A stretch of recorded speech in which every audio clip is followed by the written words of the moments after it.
O trabalho chegou. Tem pavimentação chegando nos 4 cantos de feira. Chegou. Dezenas de bairros e distritos estão recebendo calçamento. Prefeitura trabalhando. Chegou. Humildes, Campo do Gado, Agrovila, Santo Antônio dos Prazeres, Alto do Rosário, Asa Branca, Rocinha, Lagoa Grande, Lagoa do Subaé. Chegou chegando. São muitas ruas e tem muito mais vindo por aí. O trabalho chegou. Prefeitura de Feira, todo dia tem trabalho chegando.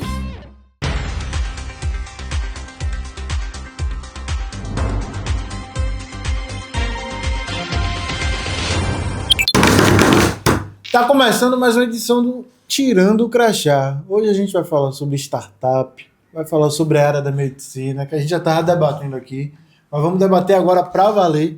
E muito obrigado pela sua audiência. Se você está nos assistindo, compartilha o link aí com a galera do WhatsApp, nos grupos aí, enfim. Tenho certeza que vai sair muitos insights bacanas aqui, não é mesmo, Ana? Verdade, ainda mais falando de tecnologia, que é uma coisa que eu gosto pra caramba, né? Eduardo, seja bem-vindo. Olá pessoal, prazer enorme estar aqui com vocês no Tirando o Crachá, já sou ouvinte do podcast, um prazer estar aqui conversando com o pessoal e tentando passar um pouquinho das loucuras que é empreender com tecnologia e sair aqui do interior da Bahia e tentar dominar o Brasil inteiro. Pra gente começar, somos pioneiros, né, de startups aqui em Feira de Santana. Tô Então, certo? Tá, de certa forma tá. Ali por volta de 2017, 2018, começou esse movimento, né, de ressurgir o setor de tecnologia em feira, que tinha tido um movimento anterior do Núcleo Setorial de Informática, o NSI, que conseguiu ter alguns movimentos, mas por razões diversas, esse núcleo, ele meio que acabou, né?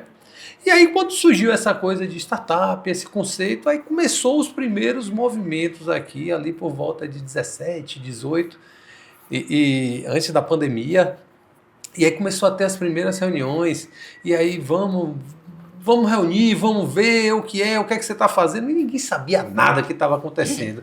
O que a gente tinha, na verdade, era um grupo de pessoas que trabalhavam com tecnologia, um conhecia um, que ia puxando o outro, juntou uma turma e montou o que a gente chamou de Santana Valley, né? E aí perguntava, o que é o Santana Valley? Não, Santana Valley é um grupo no WhatsApp que a gente discute sobre tecnologia e de vez em quando a gente se reúne. Então foi assim que começou lá. E eu fui um dos primeiros a estar envolvido nisso. E aí a gente teve vários pontos aí da jornada que foram bem marcantes, como, por exemplo, a nossa primeira viagem, a nossa primeira missão, que o Sebrae levou uma turma daqui da Bahia, e foi muita gente de feira, para Florianópolis, para o primeiro Startup Summit. Aquilo ali foi uma mudança total na nossa cabeça, na nossa mentalidade. A gente não sabia o que era startups. A gente apenas achava que, olha, sei lá, a gente tem que dominar o mundo, a gente tem que virar unicórnio, a gente tem que fazer uma coisa que o mundo todo mude. E não é bem assim. Você não precisa mudar o mundo todo. Você precisa apenas resolver um problema que tem alguém disposto a pagar. E que você, com tecnologia, você consiga, sem aumentar o seu custo, aumentar a sua base de clientes. Que o aumento de custo não aumente proporcionalmente ao aumento da base de clientes. Se você é um consultor, cada cliente seu, você acaba tendo que colocar um consultor lá dentro. Então, toda vez que aumenta o cliente, aumenta o seu custo de pessoal. A startup não. Entra um cliente, você não aumenta na mesma proporção. Então, você vai entrar 10 clientes, entra 10, aumenta 1. Entrou 30, aumenta 1,2, não aumenta quase nada. Então, a gente foi aprendendo isso, foi bem interessante esse primeiro evento lá, nos primórdios do Santana Valley, antes da tecnologia, antes da pandemia e antes das épocas das lives, né, que a gente também acabou fazendo. Show de bola, show de bola. Falar de tecnologia hoje e falar sobre mentalidade, né? Eu vejo que são duas coisas que a gente tenta o tempo inteiro detonar as objeções. Tem muito empresário que ainda não acredita na tecnologia e no poder de transformação que ela traz em relação à redução de custo hora colaborador e custo da operação como um todo. Como vocês vêm desmistificando essa ideia? Então, Hoje tá bem claro para todo empresário que tecnologia vai resolver o problema que todo mundo está sentindo, que é contratação de mão de obra.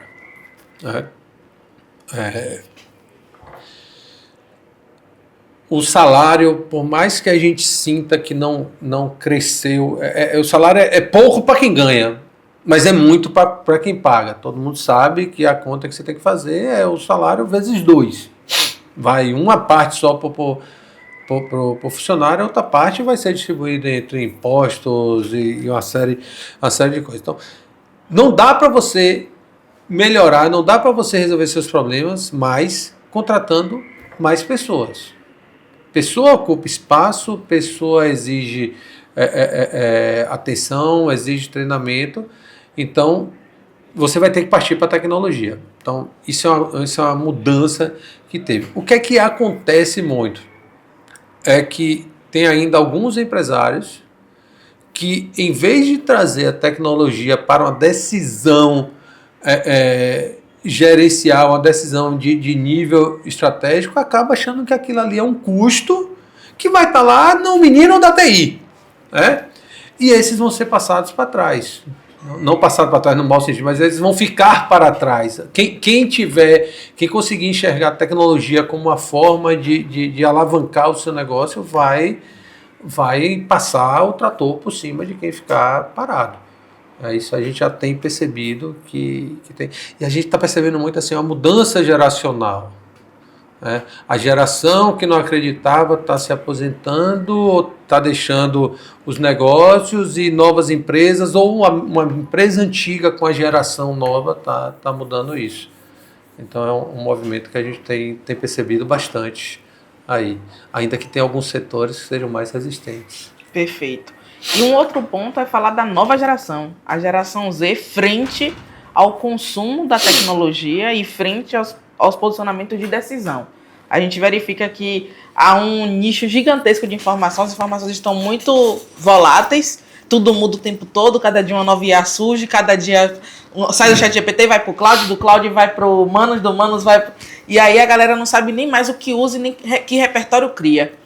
Diante do uso da inteligência artificial, do advento desse acúmulo de inovações, como você indica o uso estratégico da tecnologia atualmente? Eu tenho uma teoria que daqui a 15 anos, 10 anos, o pessoal vai olhar para o que a gente faz hoje com inteligência artificial e vai dar risada. Porque a gente não sabe o que vai acontecer. E tem uma curiosidade, eu fui a 3ª pessoa na Bahia a acessar a internet. Eu era estagiário na Universidade Federal, como entrou o primeiro link de internet lá, e aí a primeira pessoa foi um pesquisador pernambucano, que ele estava lá para colocar, a segunda pessoa foi a minha chefe, e a terceira pessoa fui eu. Massa. Imagina, não existia browser. Era isso, a internet era acessar, mandar um e-mail, não existia conceito de e-mail, não existia nada, né? Então, acho que agora a gente está passando por isso de novo. Né? Entrar no chat GPT e perguntar alguma coisa. Cara, não vai ser isso, ponto. Isso eu tenho certeza que não vai ser. O que vai ser, eu também não sei. E se eu soubesse, eu estava fazendo agora e meus netos iriam ser milionários ou bilionários. Né? Então, é uma coisa que ainda vai surgir. A gente está começando agora também a chegar no mercado de trabalho, não só para trabalhar, mas também com poder de decisão, as primeiras pessoas que já nasceram plugadas. Né? Isso que aconteceu, o primeiro acesso à internet na Bahia foi em 94, passou 6 anos, ali por volta de 2000 a internet começou a realmente ser um pouco do que ela quer hoje. Não existia rede social, mas já existia comércio eletrônico. Né? Já existiam os portais de notícia, né? Já existia... comunicação já era uma coisa que passava muito pela internet. Né? Esse pessoal já nasceu com isso. Esse pessoal não sabe o que é sentar para estudar puramente num livro. Esse pessoal não sabe escrever. Não é escrever, ele não tem a caligrafia desse. É terrível. Eles vão passar ali pelo aquele período da escola e depois acabou. E se você parar para olhar, quem for mais saudosista, pegar uma coisa escrita por alguém de 50, 60 anos, comparar a letra com a de hoje, vocês vão ver a diferença brutal que é uma letra. Então, esse pessoal que está chegando aí agora, a geração Z, ela é uma geração hiperconectada. Tudo ela resolve pela internet. E depois que isso aqui caiu na mão das pessoas, depois que o smartphone caiu, aí é que a gente ficou muito, muito conectado, né? Eu sou uma pessoa, eu não sou um nativo digital, mas pela minha profissão eu acabei me tornando extremamente mais digitalizado do que pessoas da minha idade. Porém, eu ainda tenho algumas questões que eu já vejo que minhas filhas não têm. E isso vai chegar cada vez mais forte para as empresas, né? Antigamente se fazia estoque num papel, a pessoa ia lá, marcava, mesmo que depois levasse para o sistema. Hoje isso não é mais viável, isso não mais existe. Se você entregar um papel para alguém da geração Z fazer isso, ele vai sozinho arrumar um aplicativo que resolva isso, ele vai lá e resolve, e se você pedir ele no papel, ele fala, já está tudo aqui. Então, a tecnologia dentro das empresas, naturalmente, ela cresceu com a chegada ao mercado de trabalho dessa turma mais nova, que hoje já não são mais novos, né? Já são pessoas, já são adultos teoricamente responsáveis por cada coisa que faz, né? Com todos os problemas que se falam das gerações mais novas, mas eu acredito que com relação à tecnologia eles estão muito acima de alguém de 50 anos. Queria que você falasse um pouquinho agora do seu ramo, né, de atuação, de sua empresa.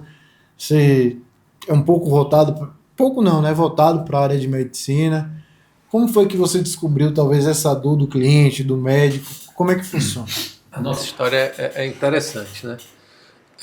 A Wellon, ela é a fusão de duas empresas, né? Da N2 Soluções, né? Que era a empresa minha e de André, N2 de Nunes e Nobre, né? E a W3SI, N2 e W3, pessoas de tecnologia criando nome de empresa só dessa sopa de letrinha, que era a empresa que era de Marcel. Marcel tinha um sócio e enfim, eles terminaram a sociedade, né? E aí surgiu uma oportunidade no Hospital Estadual da Criança, né? O Hospital Estadual da Criança, ele é estadual, mas ele é administrado por uma fundação, né? É a mesma fundação que administra o Martagão Gesteira, administra o Hospital em Alagoinhas, eles administram 7 hospitais. O governo do estado, sabiamente, exige que seja feita pesquisa de satisfação das pessoas que são atendidas, né? E ele exigia 40% das pessoas que foram atendidas precisavam passar por essa pesquisa de satisfação, né? E aí essa pessoa pesquisou no mercado e aí chamou Marcel lá. Aí Marcel falou, olha, eu consigo fazer essa pesquisa por SMS, na época era SMS ou WhatsApp, enfim, coisa e tal. E aí a gente consegue chegar ali a 20% de respostas, tá? Beleza, não resolvia o problema dela. Aí ela procurando saber quem teria uma ferramenta para pesquisa, e a gente tinha desenvolvido uma ferramenta de pesquisa para pesquisa eleitoral, né? Para pesquisa de campo eleitoral. Aí falaram para ela, me chamou, eu fui lá, não, eu tenho essa pesquisa aqui, não, então a gente vai poder fazer aqui presencial da pessoa, tá, tranquilo. Aí ela, e você consegue fazer a pesquisa via SMS? Naquela época me perguntasse o que faz, eu consigo. Ela perguntou a Marcel também consigo. Beleza. Nesse mesmo dia a gente saiu para almoçar, porque a gente almoçava, turma de Santana Vale, a gente almoçava toda sexta, tomava um chopp, aquela coisa. Aí eu cheguei agora do Hospital Estadual da Criança. Aí Marcel, ela lhe pediu isso. Foi. Não tem jeito não. A gente já tinha vontade de ser sócio, a gente se associou, né? Então essa é a história da associação, da fusão das duas empresas que veio a criar a Wellon, né? O embrião da Wellon surgiu quando o Marcel, ele trabalhava no Grupo Med, né? IF, Multimag, é o maior grupo de medicina diagnóstica da Bahia, acho que o maior do Nordeste. Ele percebeu o seguinte, isso há um tempo atrás, na época ainda não existia o WhatsApp, não existia nada, SMS. O que é que acontecia? A gente ia lá fazer o exame, né, de imagem, né? Na época a tecnologia não permitia imprimir na mesma hora, tudo, aquela coisa toda. E você tinha que voltar depois para pegar esse exame. Só que exame de imagem, normalmente você está sentindo dor, alguma coisa. E o laudo médico, o médico conseguia ter, mesmo sem a imagem. Né? Então ficava acumulado pilhas e pilhas de exames impressos, esperando o paciente ir lá buscar. E ele não ia. Certo? E aí isso ocupa uma sala, ocupa 2, ocupa 3. Na Getúlio Vargas, quanto custa uma sala na Getúlio Vargas? Perfeito. Né? Então o Marcel, inquieto, tentou e conseguiu fazer uma solução que quando o exame ficasse pronto, mandasse o SMS, na época dos torpedos da TIM, aquela coisa que todo mundo tinha SMS, era o WhatsApp de hoje, era o SMS, mandava e avisava, olha, seu exame está pronto, venha buscar. E isso começou a gerar resultado. Começou a não acumular mais. Né? Começou as pessoas irem buscar os exames por causa disso. Bom, feito isso, legal, resolvi um problema aqui do Grupo Med. Até que veio uma pessoa de um laboratório fazer um exame lá. Foi fazer o exame e recebeu a notificação. Ela sabia que o Med usava o mesmo sistema que ela usava. Ela falou, como é que o médico consegue avisar que o exame está pronto e eu não consigo do laboratório? Aí ela foi procurar saber. Quando foi procurar saber, foi aqui, eu quero contratar também. Aí surgiu o segundo, pessoa usando. E aí, naturalmente, a coisa foi se espalhando. A solução que a gente era integrada era um sistema de controle de hospitais, clínicas, foi criada na Bahia e que depois foi comprada por uma empresa de Florianópolis. Né? Então tinha uma base de clientes muito grande e a notícia se espalhou e aí começou a ter clientes querendo comprar. Né? Nessa época a gente não era sócio, o Marcel não vendia, o Marcel só era comprado. Certo? Então, assim, na primeira tentativa ali, se achou um produto que resolvia aquilo que eu falo. Você tem que resolver um problema real que alguém esteja disposto a pagar por ele. E aí a coisa foi evoluindo e aí, pô, se eu consigo avisar que o exame está pronto, eu consigo também mandar um link para uma pesquisa de satisfação. Eu consigo também te lembrar que você tem uma consulta, que você tem aquele exame naquele dia. Né? Então começou com essas coisas que a gente chama hoje de campanhas, né? São campanhas ativas de envio de mensagem. E naturalmente atendendo a área de saúde. Aí surgia um ou outro cliente de outro segmento, a gente acabava atendendo, como por exemplo tem uma peixaria aqui em Feira que ele manda a cobrança, o aviso de vencimento para os restaurantes que ele entrega. Isso desde daquela época. Né? Então a gente, Marcel, acertou de cara um produto que tinha mercado. Esse produto ficou meio adormecido lá, na empresa dele, ele foi fazendo outras coisas, e aí volta aquela coisa do conceito daquela nossa viagem para Florianópolis, que a gente visitou uma empresa lá que os caras eram semelhantes a gente, era um software house que desenvolvia um bocado de coisa, até que acertaram o produto, e aí eles desconectaram todos os outros e ficou só com aquele produto. Né?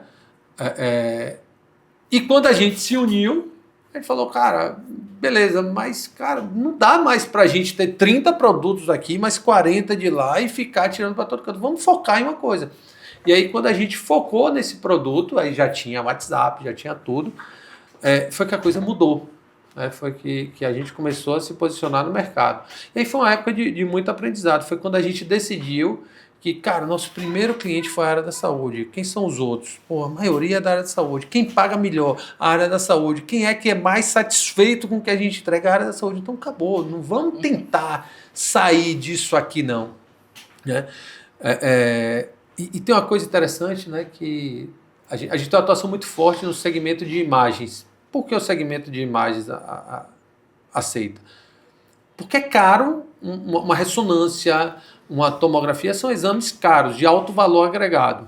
Além disso, quando você olha uma unidade de um setor de imagem, ali você tem a ressonância, que tem 2 ou 3 donos, tem a empresa que tem mais 2 donos, tem mais um médico, tem muita gente. Em cada exame aquele negócio é todo quebradinho, todo X% desse exame é seu, o X é seu, o X é seu, o X é seu. Então, quando a gente chegava com o nosso valor, que são centavos, que dividia entre eles, ele falou, tá, é 1 centavo só, 2 centavos, ok. Então o mercado aceitava pagar a gente, né? Porque proporcionalmente para o exame era pouco, né? E aí foi natural a gente partir para a área da saúde, manter na área da saúde. E aí a gente começou a entender quais são os problemas da área da saúde. Foi aí que o WhatsApp mudou o conceito, né, do brasileiro de que eu não quero mais falar por telefone. Eu não quero falar, eu já não falava por telefone com meus amigos, eu não quero mais falar por telefone com empresa nenhuma. Você tem que me atender por onde eu quero. E eu quero que você me atenda pelo WhatsApp. Perfeito.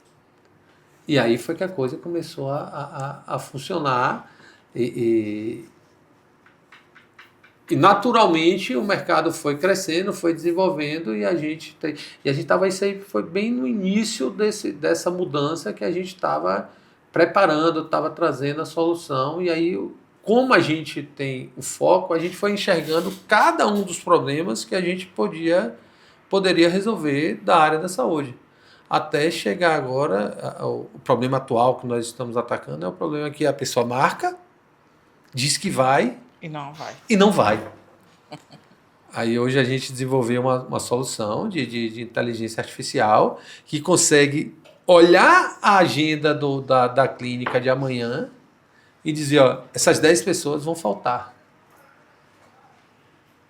Então, se eu sei que essas 10 vão faltar, o que é que eu faço para que elas não faltem? Perfeito. Eu reforço a confirmação e digo para você, ó, pode chamar mais 8 pessoas aqui, porque dessas 10 aí, pelo menos 8 vão faltar. Para não perder o fio da meada antes de passar para a Clara, você falou que você e seu sócio tinham, digamos, 30 projetos aqui, 40 dali, faziam muito e terminavam não fazendo nada. Como é que você pode identificar, até para quem está em casa e nos assiste aqui, né? Porque eu acredito que seja difícil ter esse feeling, né? Como é que você pode identificar um problema? Como é que funciona isso? É realmente muito difícil? É realmente ali vivenciando o dia a dia, conversando de repente com empreendedores, empresários, grupos ali da economia que fazem a economia acontecer? Como é que funciona? Normalmente é um problema que você já viveu e que aquilo lhe consumia de um jeito que você falasse, se alguém fizesse isso, eu pagava. E isso é muito importante você pensar dessa forma. Eu lembro assim que um dos maiores desperdícios que eu tive foi uma época que a gente contratou um programador, um dos melhores programadores que eu já vi, que na minha mente, sem ter conversado com ninguém do mercado, sem nunca ter passado por isso, eu imaginei que um mercadinho de bairro, que existem milhões, né, ele precisa repor o estoque e ele compra de distribuidores, de marcas, e ele poderia fazer um leilão reverso e que as pessoas iriam entrar lá e ia dizer, olha, eu vendo Nescau 5, aí você não, é R$4,90, aí eu R$4,80, faria um leilão reverso para ele comprar mais barato. Nunca tinha conversado com ninguém de mercadinho, nunca tinha tido mercadinho, eu inventei de fazer isso. E aí gastamos aí 4, 5 meses um dos melhores programadores que eu vi, para depois ir vender, para depois ir no mercado vender. Né? Aí assim, desperdício de dinheiro, desperdício de recursos humanos, e quando eu cheguei, tinha um amigo meu que tinha um mercadinho, aí eu fui lá mostrar para ele, cara, aqui ó, sua solução. Isso aqui vai fazer você comprar mais barato, aumentar a sua margem de lucro. Ele falou, pô, velho, legal. Mas tem o seguinte, cara, eu não posso deixar de comprar com fulano, não. Como não? Não, cara, porque tem coisa que só ele vende. Então, se eu deixar de comprar isso aqui com ele, não dá pedido mínimo, ele não traz. Tem todo um processo de negócio. Não é só o dinheiro que vale aqui, não. Resumo da história, eu estava tentando resolver um problema que nem existia. Show. Muito bom isso aí. Eu tava hoje com essa mesma experiência. Eu tava conversando até com minha sócia. Eu falei, teve muito tempo que eu achava que eu tinha que construir a apresentação para o empresário. Nas minhas apresentações, se tivesse um erro de português, o mundo caía, a equipe eu chamava, era agonia. E hoje, a gente fechou um negócio, eu passei 20 minutos e eu não fiz uma apresentação. Eu mostrei como eu resolvi um problema meu do meu dia a dia e mostrei a aplicação da automação. O cara falou, isso que eu preciso. E aí, quando eu saí da reunião, eu falei assim, cara, é isso. Ninguém quer a apresentação mais bonitinha, como antigamente, aquela coisa do marketing que... Não, vai resolver meu problema, deixa eu ver como você resolveu primeiro o seu, que eu quero e eu compro. E às vezes as pessoas não estão ligadas nisso. E fica inventando pelo em ovo, chifre em cabeça de cavalo. Isso mesmo. E você demora para aprender isso. Eu tinha acertado um produto que era um produto de portal da transparência. Criou-se a lei da transparência, todos os órgãos públicos deveriam mostrar receitas, despesas, que foi comprado. Ok, fizemos um portal da transparência, excelente, fantástico. Começamos a vender, vendemos 7, 8 para 8 prefeituras. Me bati em um problema. Vender para governo é muito complexo, é muito complicado. Mas eu tinha um produto que tinha um mercado, que tinha um problema e que precisava. Né? O ruim era o mercado. O mercado era ruim de venda. E aí, na época, eu trabalhava na prefeitura. Né? A gente desenvolveu, que até hoje funciona, o sistema para registro de ocorrência de trânsito aqui em Feira.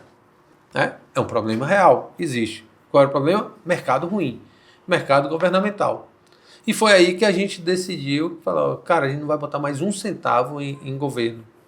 Vamos ir para a iniciativa privada. Né? E aí tentamos esse produto aí, que não tinha mercado. E aí, por mais que você saia de governo, você acaba estando ali orbitando, surgiu essa necessidade do produto de pesquisa eleitoral, que a gente fez. E aí, qual era o problema desse produto? Sazonalidade. Ele vendia bem, de 4 em 4 anos, que são nas eleições municipais, e vendia uma besteirinha na eleição presidencial. Certo? Então, sazonalidade não traz mais... a conta não fecha. Né? E a gente tentando criar, tentando fazer. Até que chegou esse momento da junção. Que aí, com todas as experiências negativas que a gente teve, de ter tentado, de ter errado e de ter acertado, a gente começou a entender, cara, é aqui, foco, um produto em um problema. Qual é o problema? A jornada de atendimento do paciente. O paciente precisa hoje, ele precisa conversar, ele precisa agendar uma consulta. Tem casos de exame que eu preciso enviar um preparo, as coisas que ele tem que fazer antes, eu tenho que lembrar ele que ele tem aquele exame, porque às vezes você marca a consulta, o exame para daqui a 30 dias e você esquece. Então eu tenho que te lembrar. A gente atende hospitais que atendem pelo SUS, a gente atende a Escola Baiana de Medicina. Ele atende pelo SUS, ele atende gente do interior. Quando é que você vai mandar esse lembrete da confirmação? Depende. Um centro médico numa capital, numa cidade grande, eu posso mandar com 24 horas. Um exame de imagem eu tenho que mandar com 48, porque alguns têm preparo e são exames caros, eu não posso ter aquela máquina voltada. Mas esse caso, que é um exame ultra barato, SUS, às vezes de graça, até a universidade às vezes faz até de graça, nem recebe pelo SUS, eu tenho que mandar esse negócio com 72 horas. Por quê? Porque esse público dele precisa ir na prefeitura, pedir o transporte fora do município para chegar. E se você mandar 48, quando ele for lá não tem mais vaga, ele não vem e falta. Exato. Então cada coisa tem seu problema. E aí, com a nossa especialização, a gente foi resolvendo cada um dos problemas. Então a gente faz o atendimento, o agendamento, lembra o cara, vê se foi tudo bem para daqui um ano dizer, Eduardo, tem um ano você foi no oftalmologista, tá na hora de voltar. Porque se não tem isso, velho, a gente que é homem só oftalmologista, cardiologista, a gente só vai ou se o óculos quebrar, ou se estiver ficando cego, ou se o coração pipocar. mulher ainda é disciplinada, mulher todo ano vai ali na ginecologia, mas homem, então assim, é a jornada completa. E quando eu chamo esse cara de volta, ele volta lá para o início para ser atendido, para agendar, para confirmar, e o ciclo se fecha, e aí a gente entra no negócio. E como a gente está lá dentro, a gente começa a identificar, pô, o cara confirmou e não veio. Então, é a história do funil de vendas. Qual é o funil de vendas da saúde? Eu faço Instagram, eu faço Google, eu boto uma fachada bacana, eu anuncio em jornal, em rádio, pronto. Abri a boca do funil, vai entrando gente, eu tento atender, vou entrar naquela guerra, agendei. Só que cada etapa desse funil, um bocado vai caindo para fora, não é isso? Depois que você, teoricamente, marcou o gol, que agendou, ainda tem um furinho ali que uma galera sai. A gente está tampando esse furinho. Por quê? Porque a gente está lá dentro, a gente está vendo o que está acontecendo. Onde é que está tendo, qual é a próxima demanda desse pessoal que a gente resolveu?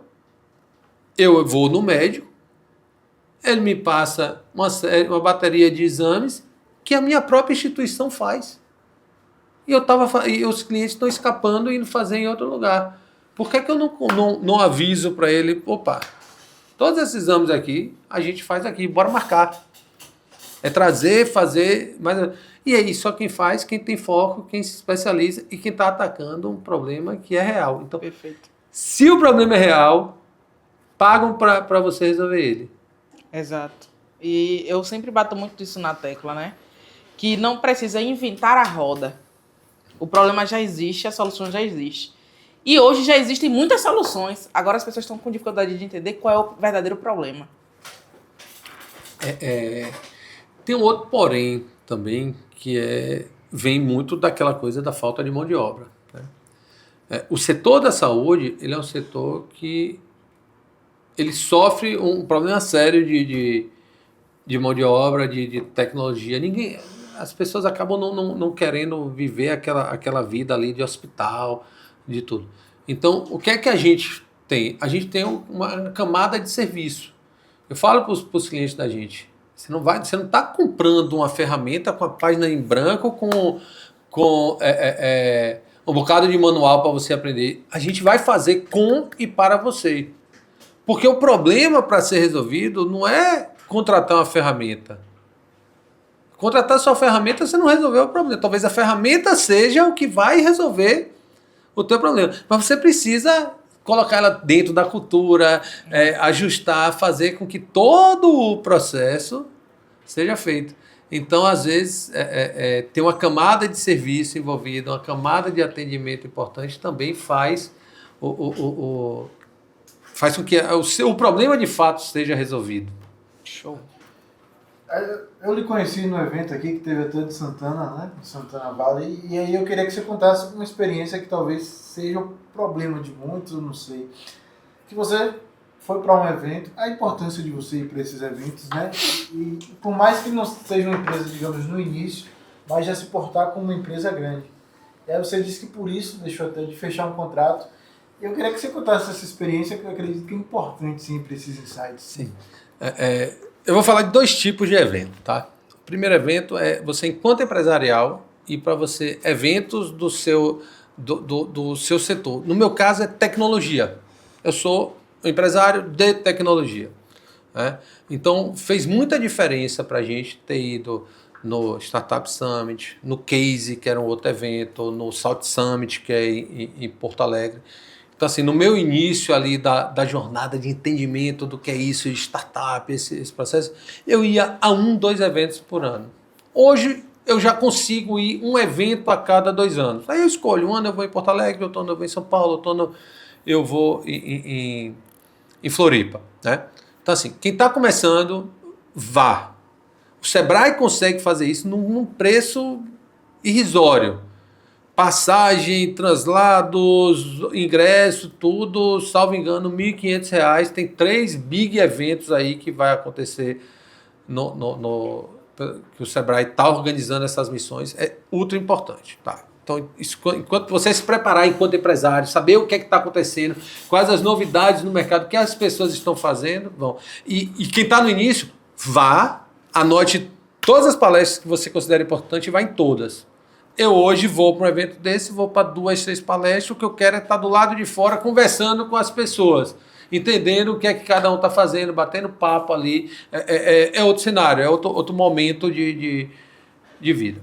Outra parte é o evento que você vai para vender o seu produto, certo? Dependendo do setor que você atua, o seu posicionamento é que vai determinar se você fecha um contrato ou não. Quem você é vai determinar se fecha um contrato ou não. Vou falar mais uma vez a minha idade, né? Existe um ditado antigo que diz assim, ó, ninguém nunca foi demitido por contratar a IBM. Quem não sabe que a IBM era a maior empresa de tecnologia ali da década de 80 e durante a década de 90, uma das maiores do mundo, até que chegou Microsoft, Apple e passou. Né? O que é que esse ditado quer dizer? Cara, se um cara é grande, o gestor do Hospital Aliança, o gestor do EMEC, se ele contratar a IBM e der errado, ninguém vai demitir ele. Ele fala, cara, eu contratei a IBM, eu contratei os melhores. Eu não errei. Bom, então, o que é que a gente percebeu no início? Para ir no evento, você tem que ir bonito. Um dress code que o evento exige. E o dress code de um evento da área da saúde que a gente atua, não dá para eu ir com essa camisa aqui da UEL. Eu tenho que botar um blazer, eu tenho que ir social, a gente tem que ter um cafezinho e você tem que ter um posicionamento de marca e de localização que mostre, poxa, eu posso contratar esses caras, olha onde eles estão dividindo o mesmo espaço com a Philips, com a GE, com a Fuji, o mesmo metro quadrado que os gigantes multinacionais pagam, ele está aqui. Né? Então a gente começou, o nosso primeiro grande evento foi a Jornada Paulista de Radiologia. Né? A gente foi em 2023. Né? É o melhor evento da saúde. Não é o maior, é o melhor. Né? Por quê? Porque é um evento que tem uma parte de negócios muito forte. Né? E o primeiro que a gente já foi no nosso stand próprio, montado, um standzinho do tamanho que a nossa empresa precisa, que é um stand ali de 12, 16 metros, dependendo do evento, mas a gente ainda foi naquela montagem básica que vocês veem que a própria estrutura manda, você olha assim, foi fantástico, resolveu bem pra gente. Né? A gente foi mais 1, 2 eventos, até que surgiu um evento que eu não sabia o potencial dele. Uhum. Nessa época a gente já estava com atuação forte no Brasil todo e a gente já estava começando a ter entrada, a ter possibilidades em grandes marcas da área da saúde. E a gente tinha feito a apresentação para um dos 10 hospitais mais importantes do Brasil. Né? Cara, fez a apresentação, cara, pô, legal, beleza. E vocês fazem isso? Faz. Onde é que você tem isso aqui? Aí, pô, tal cliente estava, o cara foi, validou, tudo perfeito, tá, beleza. Proposta aceita, me manda o contrato pro meu jurídico. Cara, a gente já tava... Só não tinha aberto o champanhe, porque não tinha jeito. Mandamos a minuta do contrato. Contrato rodando lá no jurídico do cara. Contrato no jurídico significa o seguinte. Todo contrato que você manda pro jurídico, ele vai lhe devolver com 2 ou 3 coisas para você alterar. Ponto. Não importa se seu contrato já passou pelo jurídico da Casa Branca, do governo do estado, de qualquer empresa.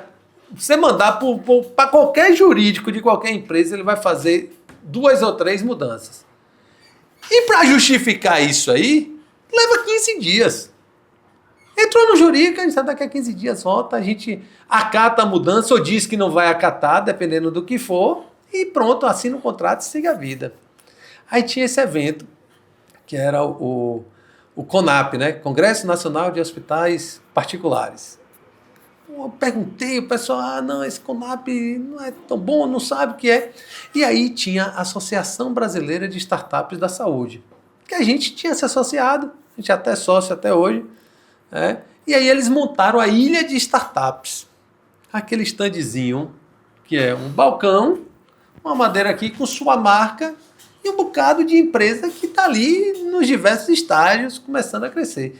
Quando eu olhei para aquilo, eu falei, cara, isso não vai dar bom.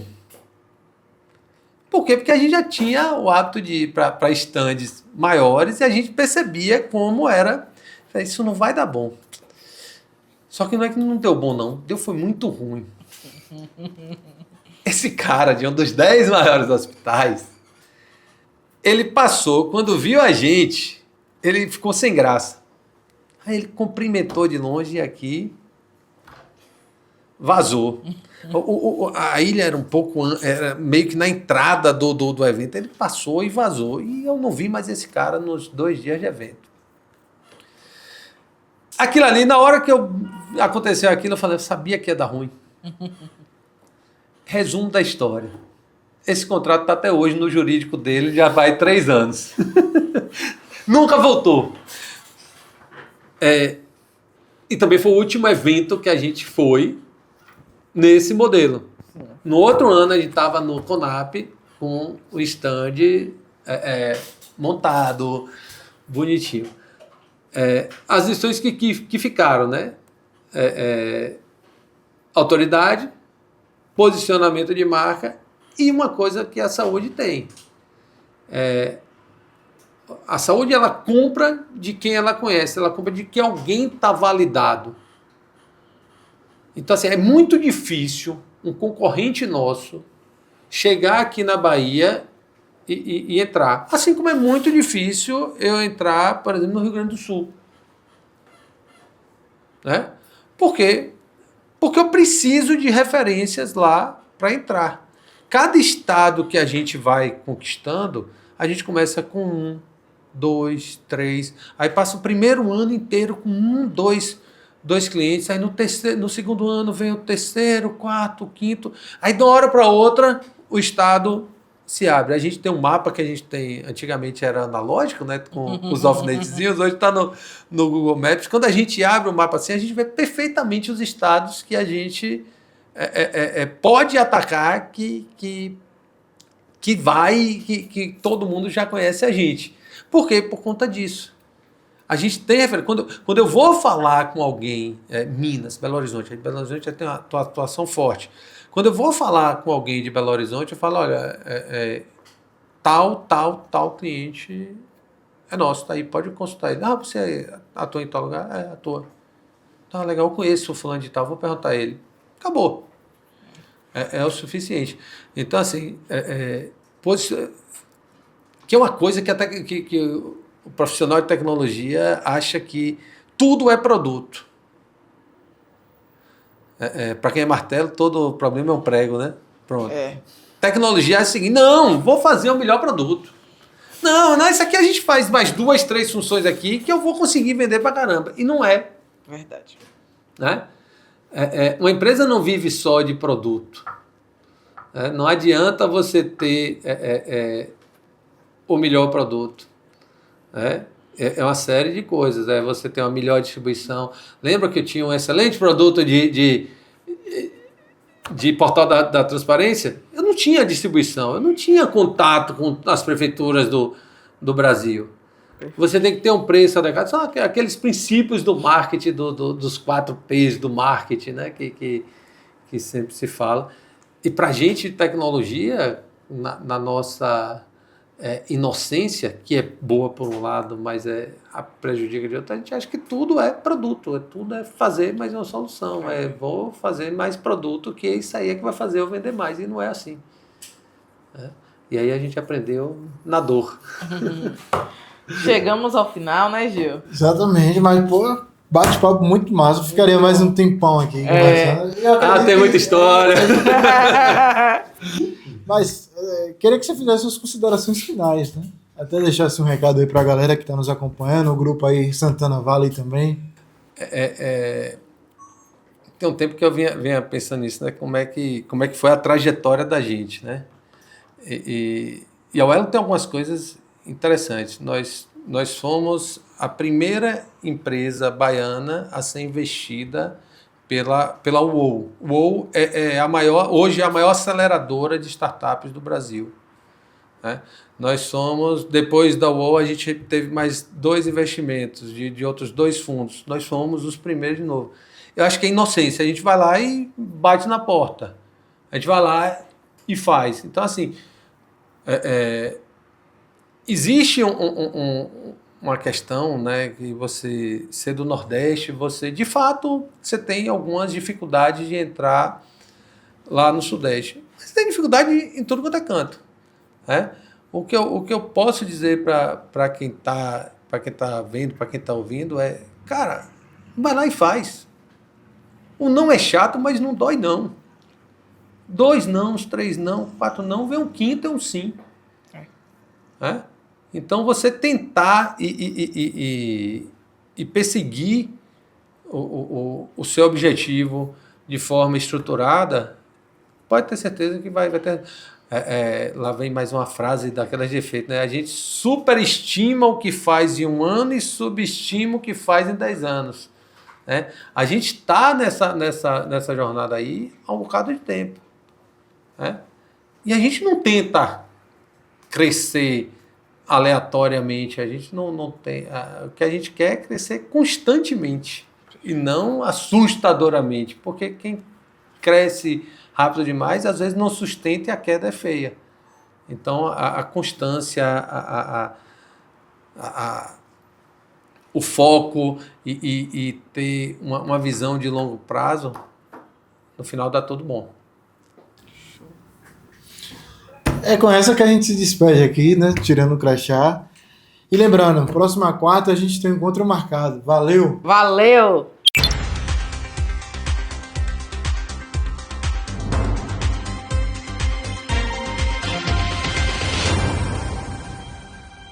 É bonito demais, só. Tem raça, tem história. Quando chega, chama logo a atenção. É de tirar o chapéu. O maior orgulho do sertão está chegando. Bons negócios te esperam. Bora! Expofeira, agroforça é tradição. Expofeira, maior orgulho do sertão. 47ª Expofeira. De 6 a 13 de setembro, a gente se encontra no Parque João Martins, Prefeitura de